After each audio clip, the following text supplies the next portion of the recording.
Hello and welcome to Cinema Gulp today. This is John. And this is Ben. And today we're going to do a quick shot review for Bad Santa 2.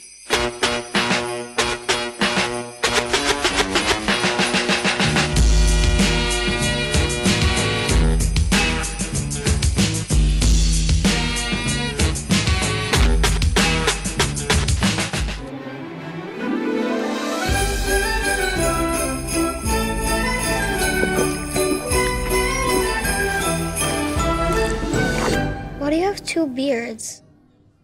That's none of your fucking business. As of late, we've had a resurgence of picking up and dusting off old comedy properties, only to set them back up on stage and let the directors stick their hands up their asses like ventriloquist dolls. The latest comedy to come out of retirement is Billy Bob Thornton's Bad Santa 2. I'm besides myself and truly happy to report that it's fucking funny. Bad Santa 2 is laugh out loud. Sure, it comes late alongside the likes of Zoolander 2, Dumb and Dumber 2, and Anchorman 2, but unlike those films that only tried to capitalize on nostalgia, Bad Santa 2 doesn't give a shit about that. It's a new take on the characters and doesn't bother with, hey, remember how funny this was last time gags. It's Willie being the Willie you either know and love or know and hate. John, what did you think of Bad Santa 2? I enjoyed Bad Santa 2. I thought it was really funny. I found myself laughing from beginning to end in this film. It dragged a little bit in the beginning of the third act. I felt like we were both sitting there a bit silent. The theater quieted down for a little bit there. But I was laughing pretty much the whole way through.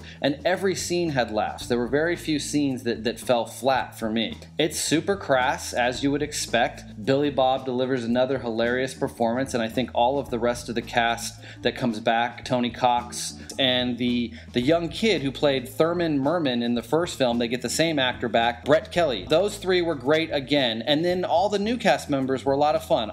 There were a couple that didn't work that were smaller roles, but the bigger ones like Kathy Bates and Christina Hendricks I thought were good in their roles and really funny. I enjoyed this movie. Me too. I don't know if I've ever heard you actually laugh so hard before than watching, especially that first maybe 15-20 minutes where the setup and then the secondary setup, but we were both laughing really hard. Yeah, the jokes don't feel recycled. Everything's fresh. This movie feels like a direct sequel to Bad Santa, not something that's 13 years removed where they're trying to create this whole new type of thing like they did in some of those other ones that I mentioned. This feels like it could have been 3 or 4 years after the original film. They give it a new setting in Chicago, which was a really good idea to set it. I loved the Arizona heat wave setting. I thought that perfectly fit the mood and the tone and everything in the first one, but it was great to set it in more of a kind of fantastical, snowy setting for Christmas. And what better place than Chicago that's full of scumbags anyway? No offense, I lived there, I love it. Great points about the cast. Tony Cox, you just couldn't have this movie without Tony Cox. No, if they just tried to only bring back Billy Bob and a bunch of other new weirdos, I don't think it would have been as fun as this one was. No, it's nice to see the dynamic between those two actors again. They did a great job the first time around, and I really enjoyed it again this time. And it's a very simple, reason. It's a very easy way to get him back in the story after the outcome of, his sort of fate in the last one.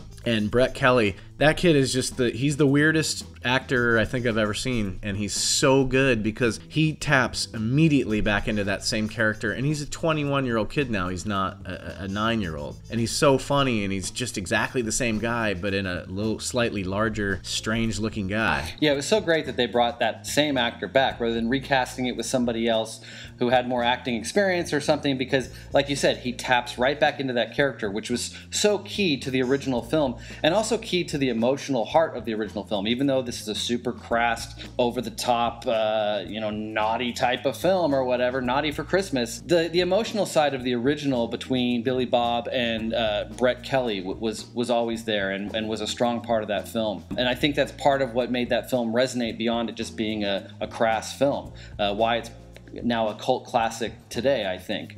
Something you can really watch at Christmas and still kind of, even though it's rude and crude, you can still get the good Christmas feeling out of that film. And that's there again. It's so great to have Brett Kelly back in that role because he brings, Billy Bob and him bring that emotional core to the story again. Not as deep, I think, as the original. I think it's glossed over a little bit more in this one. It is a sequel, so you kind of have seen some of these things play out before. Once again, Billy Bob is he is astonishing. He takes this despicable character, gets us to root for him almost immediately as this film opens up. And I totally agree with you. Thurman Merman is there to represent what Willie might have been as far as still caring and still having a heart. This movie's good because it does add Kathy Bates, who I didn't like as much as you did. I thought she was a little too over the top for me at points. I love Kathy Bates. I just think that dynamic, that relationship that they tried to tap in with in this one, it just didn't hold a candle to his with Thurman Merman. But that's what was good about it, is you had both of those going on in this. You had Willie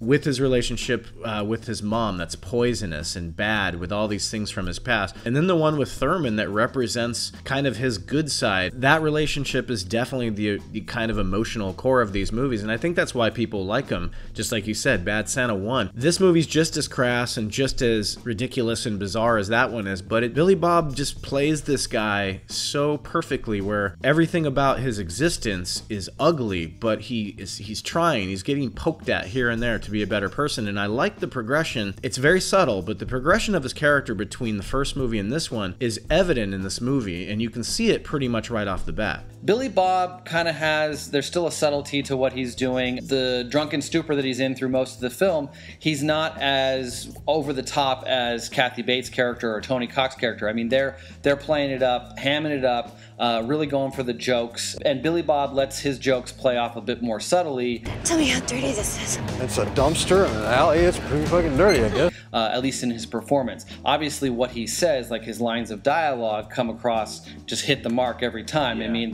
the crass and rude things he has to say throughout the movie, certainly not PC, but who would expect that from Bad Santa 2? That was some of the stuff that I found to be hilarious. Just his character is back and being just as crass and crude as he was in the first film. And you had mentioned Christina Hendricks. She's sort of the kind of sexual relationship aspect of the film. I thought she was really good. I'm not sure what I've seen her in before, except for a lot of like model photos. I thought she was really funny, and I liked her character. Was it at the same level as Lauren Graham's? No, but that's another thing I liked, is it played it differently. It wasn't, we've already seen that side of Willie. We don't need to see him in a relationship. It's better just to see him kind of like bumping uglies with someone who you wouldn't expect to, this good like Christian girl. Yeah, I mean, her role wasn't really that important to the story at all, but you need to have a love interest for Bad Santa. I mean, that was an important part of the first film, so you needed something there. It's not a love story, love interest. It's a sexual interest, but the jokes that are there that surround that plot line worked for me. The end really begins to boil down a little bit of morality. It feels like there's a few minutes in there where there's not any jokes. I did really like, there's an emotional scene in there with Thurman at the recital that I thought was really kind of probably the most like touching thing you've seen in a Bad Santa film, if I even dare say that that's possible, you know. But one thing we could mention, you mentioned directing style and stuff. This is a different director, I believe different writers as well. It doesn't feel that off from the way the original was directed and written. Not at all. But I do think the original, I haven't seen it in a while, but I think the original does have a little bit more of an indie feel to it at times. Oh yes. It doesn't have the hip hop music and the rave scene. Yeah, you're right. So this one feels a little bit more like a Hollywood production in terms of a sequel comedy or whatever. But it didn't distract me at all. It didn't feel like this is a different film or doesn't fit into this series in any way. It doesn't lose any of the laughs. It doesn't lose a lot of that feel, but there's something about the overall production that feels a little more Hollywood, and that probably has a lot to do with staging it in Chicago, even though it was filmed in Canada. And yeah, I mean, being 2016 also changes things, where those millennials that were 2 are now like teenagers or young adults or whatever. But I felt the exact same way you did. I was like, there's a little bit of like candy coating going on. The grittiness is to me has all been in the character of Willie and even the character of Marcus, and that was still there. So as long as they stayed focused on that, I didn't care so much, but I noticed the exact same thing you did. One thing that this film was missing, and basically there's no way to replace these guys, Bernie Mac and John Ritter. Amen. Both of them have been lost in the years since the original.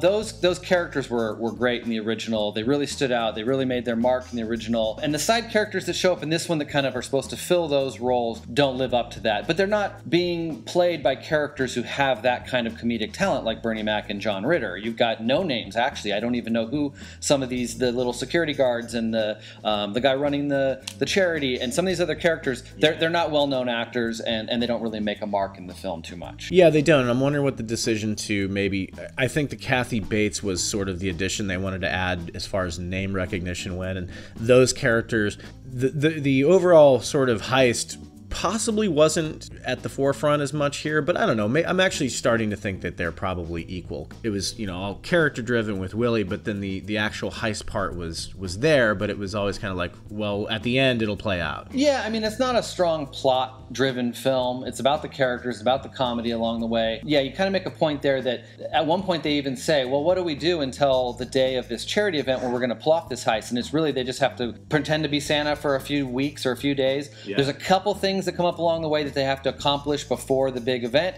to set up their heist, but those are minor things. They're there to keep the plot moving along. And it's different enough to really separate itself. They even went as far as to make him more of a, he's like a charity Santa with a bell asking for money on the streets instead of like a mall Santa. Like little tiny things like that just made it fresher, where it's not like he's sitting there doing the same shit over and over and over again. You know, and the time filler between the time they show up to Chicago and the heist is the stuff we love. It's him getting fucked up and him fucking people and other people being just as nasty. Okay, so we're gonna rate Bad Santa 2. For audience chuggability, for me, I'm gonna give this movie a top shelf recommendation. I think it's the funniest movie of the year so far, and I think fans of the original should flock out to see this and get it some money, because it's not tracking well. Yeah, I agree with you. I think for the fans of the original and people who like this kind of comedy, I would give it a top shelf. I think that whatever these critics seem to think of it, they don't think that it's a good sequel. They don't think that it's funny enough. I don't know what they expected, but if you've seen the original and you enjoyed it, I don't see how you wouldn't enjoy this film. So based on that, I'm going right there with you as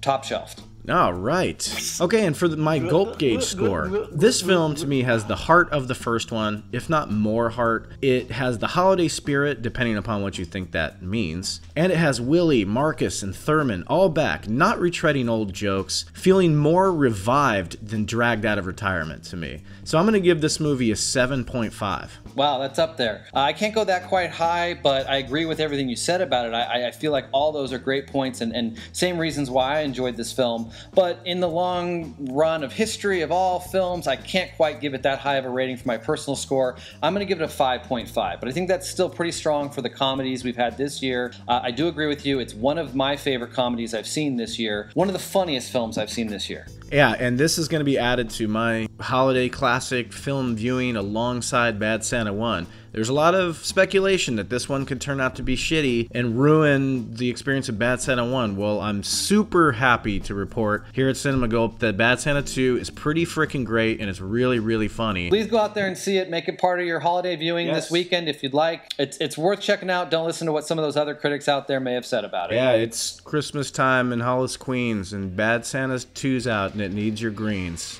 Oh!